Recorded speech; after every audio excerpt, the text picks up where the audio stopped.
Penyerang Portugal Cristiano Ronaldo menorehkan rekor cemerlang dalam pertandingan melawan Islandia.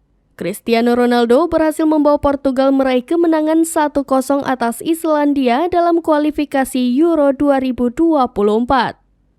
Laga yang mempertemukan Islandia versus Portugal itu berlangsung di Stadion Laugardalsvöllur pada Rabu 21 Juni 2023 dini hari. Kemenangan Portugal atas Islandia hadir berkat tendangan kaki kanan Ronaldo seusai menerima umpan sundulan Gonçalo Inácio pada menit ke-89.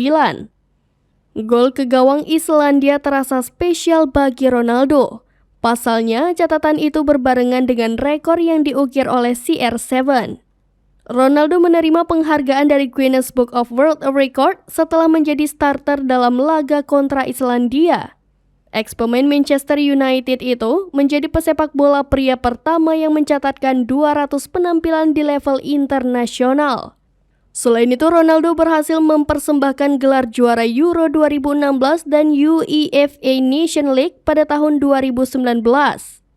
Ronaldo mengatakan bahwa dirinya telah memperlihatkan komitmen kuat bersama timnas Portugal dengan pencapaian 200 penampilan.